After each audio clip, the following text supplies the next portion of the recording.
Y cuando lo vi ayer, digo, ya está, esto es lo que hay que decir para presentar a Jesús. Y es lo que voy a hacer, darle voz a unas palabras y a unos pensamientos suyos que giran en torno a lo que ha sido su vida, ¿no? Evidentemente se llama Una vida en corto. Y dice, en el mundo del arte es muy frecuente que algunos jóvenes se interesen y se apasionen por alguna de sus manifestaciones, ya sea la pintura, la literatura o el cine. En el caso de Jesús Almendros, fue el cine el que le apasionó y al que dedicó todo su entusiasmo. A los 20 años realiza películas en 8 milímetros dentro de lo que en aquella época, años 60, se llamaba cine amateur. Realiza películas como Puente de María Cristina, El Ligue, Los Picaos, Muerte de un obrero o San Sebastián, con los que obtiene premios de distintas entidades, cineclub, ayuntamientos, etc. Así como premios en festivales como el de Sete o Rapallo. Despierta la atención de la prensa, le hacen entrevistas y se habla de él como de alguien que puede llegar muy lejos.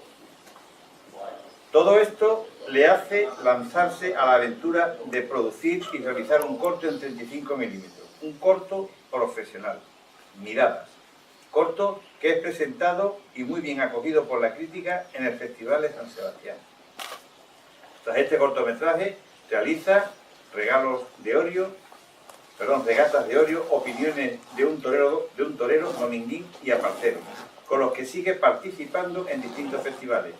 Pero la vida le empuja hacia otros derroteros y se ve obligado a alejarse del cine, aunque continúa escribiendo en distintas revistas especializadas.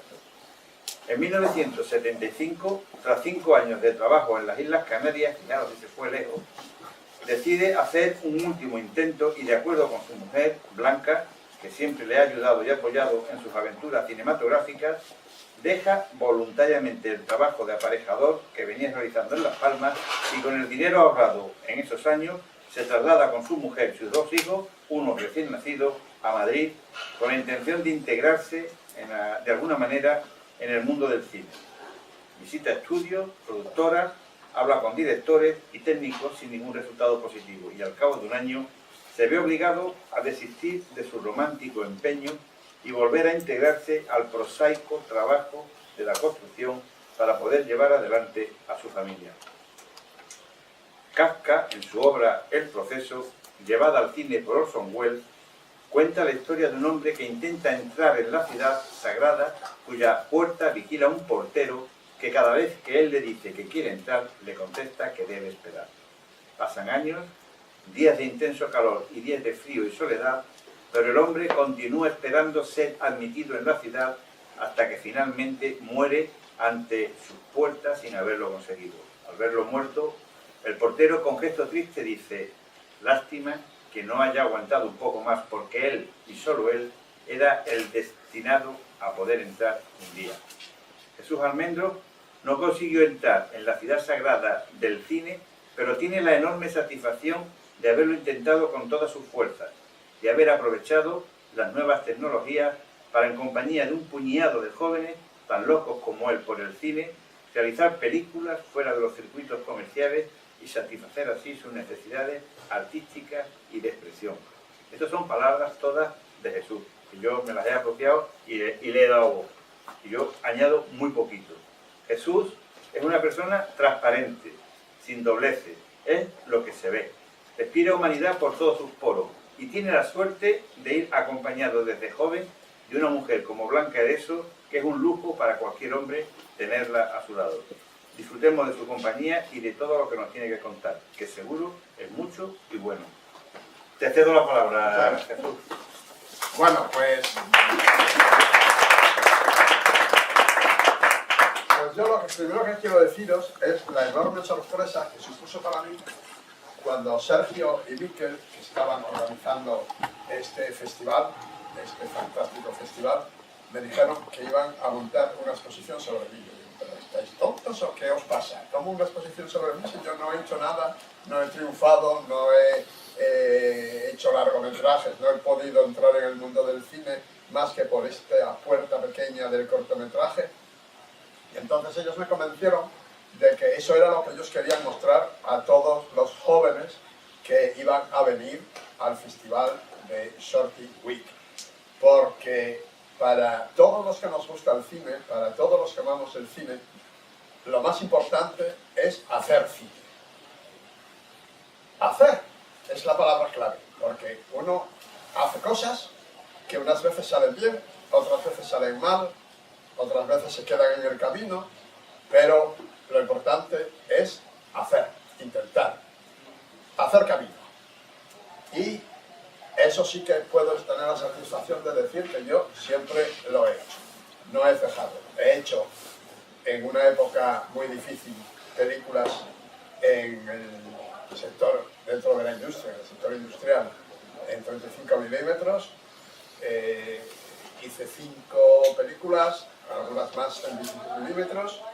Después hubo un largo parón y de repente vi que sin yo darme cuenta había nacido un nuevo sistema de hacer cine, algo que yo no había hecho nunca. Era la utilización, el aprovechamiento de los medios digitales, de los nuevos sistemas digitales de grabación que permitían, porque yo sí recordaba que de vez en cuando se hablaba de que un director había hecho su película en sistema digital y que luego había pasado a celuloide, pero eran casos aislados. Ahora es prácticamente generalizado. Entonces, la gran diferencia que yo veo entre la forma de hacer cine en los años en que yo comencé a la forma de hacer cine hoy es que hoy existe la posibilidad de poder hacer cine, de poder expresarse con una libertad muy superior a la que existía antes. Porque yo os cuento un poco mi experiencia en mis comienzos. En esa época de los años 60 y antes, por supuesto, en los 50, etc., y antes todavía, estaban claramente diferenciados lo que era cine amateur y cine profesional. Tanto es así que nadie podía hacer cine profesional sin tener un título que otorgaba el Estado, la Escuela Oficial de Cine, que estaba en Madrid, y había una en España, no había más, hoy hay montones, y ese título daba la capacidad de poder exhibir una película, de realizarla, porque si los permisos que expedía el Ministerio de Cultura no se daba la licencia de rodaje, ni la licencia de exhibición, ni ningún tipo de licencia. Entonces, para poder hacer cine, me refiero cine largo, era imprescindible ese título, o como alternativa estaba la de haber hecho varios cortos para los que no hacía falta ese título. Entonces yo pensaba que haciendo varios cortos tendría la capacidad legal para poder hacer un largo y luego luchar por conseguir que alguien me produjese ese largo, que nunca ocurre. Pero quiero deciros que así como hay cualquiera de vosotros, me refiero a los jóvenes que habéis venido al festival y que sois como yo y como los que han organizado este festival, locos por el cine, apasionados por el cine, porque si algo hay que tener en el cine es pasión, pasión por lo que se hace. Es muy difícil que alguien trabaje en el cine simplemente por conseguir un sueldo y sacarse las castañas del fuego. Hay que estar apasionado por el cine, hay que tener la ilusión de expresarse por este medio. Y es importante que sepáis que tenéis ahora mismo a vuestro alcance unas posibilidades enormes que no debéis desaprovechar. Porque en aquella época en la que yo hacía el cine, en primer lugar, para hacer cualquier cosa, un corto cualquiera, primero había que hacer un desembolso grande porque había que comprar la película. Nosotros, por ejemplo, me refiero a nosotros porque yo formaba parte de un grupo, un equipo Incastor, que éramos 4 personas. Había que comprar la película y era carísima, la película era carísima. Pero los estudios que realizaban los largometrajes, cuando rodaban, muchas veces de las bobinas con las que rodaban, sobraban trozos, no muy largos, que llamaban colas. Entonces, las colas se vendían como se pueden vender en la carnicería los restos que quedan de lo que venden a buen precio. Entonces esas colas tenían una longitud no excesivamente larga nunca, lo cual condicionaba en parte la duración de los planos a rodar. Tú tenías que ajustarte al rodar un plano a la medida de la cola de celuloide de 35 milímetros de la que disponías. Una vez rodado, no podías decir voy a casa o a mi estudio y voy a hacer una edición del material que he rodado. No era posible, no era factible, no se podía hacer. Había que irse a Madrid Films, que por cierto, Madrid Films ya no es Madrid Film, ahora es Color Films o algo así, y ahora se dedica a hacer copias de las películas para toda Europa. Bueno, pues en esa época lo que se dedicaba era a revelaban en blanco y negro para poder montábamos, teníamos la suerte de tener unos amigos que disponían de una moviola de séptima mano, antiquísima. Decían que había rodado Ford Apache con ella, John Ford. No sé si sería verdad, pero por lo menos bonito es. Y allí montábamos, montar, no editar, montar. Coger la cinta, marcar con lápiz graso dónde empezaba el plano, dónde terminaba, poner las flechas, con la cortadora cortar, el celo, empalmar, y vas formando la película montada. Una vez montada la película, como lo que no se podían hacer directamente eran las transiciones, tú las marcabas con el lápiz graso, y desde tal punto, desde tal fotograma hasta tal fotograma, hay un encadenado, un fundido, cualquier cosa, un desvanecido, lo que quisieras. Entonces eso, ibas de nuevo a Madrid Film, en Madrid Film lo fundían en una sola película en la que ya no aparecían las transiciones en toda su longitud, sino ya hechas, contraídas. Inventos, por ejemplo, para los traveling, pues yo recuerdo uno de los travelings que hicimos, pues era un 2 caballos, descapotable, y con el trípode atrás y empujándolo para que el motor no cambiase movimientos bruscos, pues moviéndolo a mano, pues ibas con el coche avanzando por donde querías y la cámara iba sacando el falso traveling y mil inventos que no son de entonces, que siguen siendo de ahora, porque yo he participado hace poco en el rodaje de otra película que hemos hecho ya digitalmente con mis amigos Sergio y Miguel, y han inventado inventos como los que inventábamos nosotros, porque, vamos, el través no era con un Citroën, pero era con unos tubos de ¿qué eran? De PVC, que sobre los tubos corría el trípode con la cámara. Total, que el que quiere hacer cine busca la manera de hacerlo y lo hace. Y cuando se hizo la primera que hice yo, que fue Miradas, de forma un tanto imprevista, de forma un tanto inconsecuente, porque no era normal, la llevamos al comité de selección del Festival de San Sebastián y para nuestra sorpresa la aceptaron para competir en el Festival Internacional de Cine, que es, como sabéis, uno de los 4 categorías A del mundo. Categoría A significa que se pueden proyectar todo tipo de películas de cualquier tema, de cualquier especialidad, de cualquier nacionalidad. En todos los demás se exige una especialización, o sea, cine de terror, cine europeo, cine sudamericano, cine lo que sea. Pero hay 4 en el mundo y son esos 4, Berlín, San Sebastián, Cannes y Venecia. Y entonces, cuando fue admitida, tuvimos la enorme suerte de que eso conllevaba por parte del Ministerio la concesión de una subvención. Una subvención que porque nosotros no teníamos dinero para hacer todo ese gasto enorme que suponía el hacer la película. Entonces, mi mujer y yo nos vimos obligados, igual que muchos de vosotros os veis obligados para comprar un piso a pedir una hipoteca, nosotros pedimos una hipoteca para hacer la película. Entonces, para hacer ese corto pedimos 2 millones de las antiguas pesetas, que hoy parece poco, pero entonces era una barbaridad, y tener que pagarlo, más barbaridad todavía, ¿no? Entonces, la subvención, en gran parte, nos facilitó el poder quitarnos de encima esa losa. Y no solo quitarnos la losa de encima, sino poder hacer nuevas cosas. Hicimos otro corto, hicimos otro, hasta 5.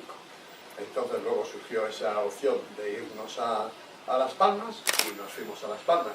Entonces, él, al saber que nosotros, que habíamos llegado de la península, hacíamos cine, nos vinieron a ver, nos dijeron que si podríamos facilitarle, porque si en España había pocos medios, en Canarias ninguno, porque aquí hoy Canarias puede parecer una ciudad, una zona igual que puede ser España, pero entonces era algo increíble, vamos, tan increíble que como ejemplo puedo deciros que carne se compraba un día a la semana, se mataba res, se mataba ese día y había que ir con el coche a comprarlo, bueno, me refiero al sur, en la zona turística, que estaba empezando. Entonces nosotros, el cámara, el miembro del equipo y Castor que nos hizo las filmaciones, Ramón Saldías, tenía un garaje en San Sebastián, un taller de tapizados de coche, y era otro, ese sí que es loco por el cimiento, ¿sabes? Entonces le llamamos para decir si le interesaba ir a Las Palmas para rodar con ese señor cortometrajes que hacía, que eran turísticos, y que además era un vividor, y él iba a los establecimientos, a los hoteles, a los restaurantes, y decía, si usted me paga, yo en la película le saco su restaurante, le saco su letrero, o una mesa donde se vea que es su restaurante. Y hizo Póker de Soles, que era, el póker era las 4 islas más importantes. Y mi amigo Ramón Saldías no se lo pensó. Cerró el taller, lo vendió, cogió a la mujer y a las 2 hijas y se fue a Las Palmas a la aventura. Entonces allí, durante un par de años, estuvo rodando con este hombre cortometrajes turísticos, y después la verdad es que se quedó y le fue muy bien, pero muy bien, muy bien, muy bien. Un nivel de vida increíble, con un Mustang llevaba, vamos, por todo lo alto, porque como empezó la democracia en los partidos políticos, pues le contrataban para filmar meetings y todo tipo de eventos políticos, y la verdad que le fue absolutamente tanto que le permitió, a él sí, le permitió hacer largometraje. Y hizo cosas horrorosas. Me acuerdo una que era El Camino Dorado, que es, el Camino Dorado es la cerveza para los alcohólicos, que lo dejan, que el Camino Dorado, la trampa, es beberse una cerveza, porque dicen esto no es alcohol, pero la cerveza es el comienzo de una nueva caída en el alcoholismo. Y entonces esto era una cosa muy dentro de los esquemas de Alcohólicos Anónimos, y lo hizo con actores profesionales, Melissa Naranjo, Terele Pávez, en fin, gente conocida. Y después hizo otra cosa horrorosa también, que era Kung Fu contra Mafia, una película de género totalmente. Total, que al final, al cabo de los años, se volvió a San Sebastián y está de profesor en la Escuela de Cine de Andoain, y su mayor orgullo es entrar en internet y ver su nombre, que le califica de director maldito. Y es su mayor honra, ser un director maldito. Entonces él a sus alumnos los tiene encandilados porque les cuenta 1000 historias y presume de que él, la verdad es que tuvo experiencias con gente conocidísima y que tuvo una vida apasionante. Pero bueno, cada uno ha seguido por su camino. Y poco a poco, pues la cosa cinematográfica fue decayendo, y a veces Ramón, cuando me escribía, me decía, hay que ver, joder, que ya no haces cine, ¿cómo puedes vivir sin hacer cine? Te estás muriendo, estás hecho un viejo, ya no haces cine. Y de repente, un día, me encontré a Miquel y a Sergio, y a Javi, y que tenían la misma locura por el cine, y que querían hacer cine, que habían hecho cortos de cine, varios, y les dije, les llamé, porque da la casualidad que yo soy aparejador, pero Sergio es arquitecto y Miquel es aparejador también, total, que están todos en ese mundo, y por medio de mi hijo, que también es aparejador, conocí a Miquel, que nos pusimos en contacto. Y yo les dije, yo me gustaría, tengo necesidad de hacer algo, de hacer, porque entonces había escrito un cuento sobre el Alzheimer, que había ganado el premio de la Diputación de Cádiz, y lo veía muy factible para transformar en cine. Me gustaba la idea de hacerlo en cine. Y se lo propuse a ellos, y aceptaron a la primera encantados. Y la verdad es que fue un renacer a algo que creía que estaba perdido para siempre. Fue unirme a ellos durante muchos días, hacer juntos el guión sobre el cuento, rehacerlo, pensar en qué sistemas utilizar, dónde hacerlo, porque la idea del cortometraje era también cinematográfica, hasta en la base, porque yo la escribí cuando en una entrega de los Goya le dieron el premio especial a toda una vida a Antonio Mercero, y Antonio Mercero, cuando le llevaron para recoger el premio, no pudo ir porque tenía Alzheimer.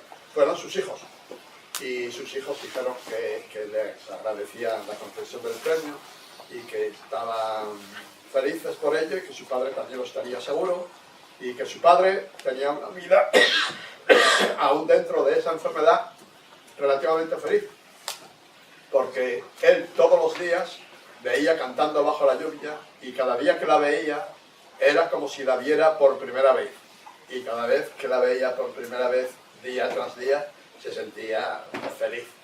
Y entonces eso fue el inicio del cuento, que en el cuento y en la película que hicimos no era Cantando bajo la lluvia, pusimos Con la muerte en los talones, como homenaje a Hitchcock, pero la verdad es que fue una experiencia fantástica. Encontramos un grupo de actores locos también por el teatro, por la actuación. Manolo Morillo, que me ha presentado ahora, fue uno de ellos, Enrique Miranda fue otro, Lola Teja, hombre, imagínate, de 15.000 pesetas a 2 millones. Pues hay una diferencia, que con el sueldo, o sea, era una hipoteca. Y la hipoteca, si ganaba suficiente para pagar la hipoteca, pero no para desembolsar el importe total. Pues nada, mi última pregunta. Y quiero aprovechar para agradecerte, porque la verdad es que, no, como has dicho, no es que se consiga, sino que se intente, ¿sabes? Y que se luche por lo que uno quiere. Como decía el gran Machado, se hace camino al andar. Yo diría una cosa, que soy su mujer. Entonces yo trabajaba también hasta que nació Teresa. Entonces no había guarderías, no había nada. Que era una época que nos podían imaginar distinta, ¿no? Y bueno, pues es lo que nos llevó, una de dos, o nos lanzamos a lo loco con niña y tal, en plan Titi, o bueno, me ha salido un trabajo estupendo, nos vamos con niña y todo, pero seguimos haciendo cine. Y fue un poquito eso. Mientras éramos pareja, habíamos pedido el crédito, pero él ganaba más, yo ganaba menos, pero teníamos trabajo los dos. Y claro, no había ni abuela que te cuidaran niños, evidentemente, ni había guarderías, ni suelto nada, ni o sea que ahora lo tenemos muy complicado, pero nosotros lo tenemos crudísimo. Éramos los mayores de las familias, crédito, y salíamos adelante. Como ejemplo, os diré que cuando nos trasladamos a Canarias, nos fuimos en 2 caballos, y dentro de los 2 caballos, aparte de nosotros, todo lo que cabía es lo que llevamos. No había más. Sí, porque entonces llegar allí a cero y empezar, y la verdad que fue bien. Habíamos alquilado un piso y teníamos nuestros muebles, pero se quedaron allí porque no eran mis suegros, teníamos que pagar el piso, vivíamos, bueno, bien, entonces no, necesidad no hemos pasado, pero verdaderamente nos podías permitir un montón de cosas, más que bueno, un montón de cosas que son baratísimas, te lo pasas bien. O sea, que es que yo creo, y así ha sido pero bueno, eso es la vida. Luego se ha invertido mucho más en un montón de cosas, pero siempre está ese equilibrio, tú sabes lo que quieres y lo que te cuesta. Entonces yo después, mucho más adelante de la cantidad de locura que hemos hecho, bueno, pues, he tenido otro trabajo y bueno, nos las hemos arreglado. Quizá no ha podido hacer lo que ha querido, pero bueno. Lo está haciendo, ¿eh? Lo que he querido es hacer cine. No, y lo sigue haciendo. Bueno, ahora, pues eso, no voy a los Goya. Pero hay cosas más entonces, importantes. que al final... Pero que vosotros, los que hacéis cine, mi consejo es que no cejéis en el empeño, que sigáis adelante contra viento y marea. Y que la satisfacción de hacer una película, para los que sentimos esta pasión, es lo más importante de todo. El preparar el guión, el ir a rodar, el ver que al rodar muchas veces la película puede contigo, puede más que tú, y lo que tenías preparado en el guión se queda a un lado porque no es eso lo que pide la cámara, y hacer rodar aquello que pide la cámara en ese momento, que no solamente es el guión, son los actores, es el escenario, son muchas cosas que de momento estás viendo, que a ti lo que te está pidiendo el cuerpo es rodar una cosa que no coincide con lo que estaba escrito, pero bueno, es que está vivo, la expresión de cine es algo vivo que solamente queda paralizada en el momento que se hace la primera proyección oficial. De hecho, hay muchos directores famosísimos que una vez que se hace el estreno de la película nunca más en la vida vuelven a ver su cuerpo. Porque lo que ellos han disfrutado es haciéndola también. Se han quedado satisfechos. Está. Ya. Otra. Pues nada, desde mi punto de vista, enhorabuena por esa pasión que todavía sigue teniendo. Que compartimos. Sí, compartimos. Y nada, enhorabuena. Que yo les decía antes, que no estabais vosotros, que para mí, cuando nos juntamos a hacer el sistema digital La Rueda, estar con vosotros era como retroceder 35 años y volver a estar en la misma edad que vosotros. Yo con vosotros al lado nunca me sentí viejo, siempre me sentí como vosotros y vosotros hicisteis que me sintiera así, porque tuvisteis una actitud conmigo de igualdad y de aceptación, de igual a igual, no como a ver qué dices, que yo nunca os lo agradeceré bastante y que me hizo sentir muy bien, muy a gusto y muy feliz. Nosotros estuvimos encantados de estar contigo. Pues todos contentos.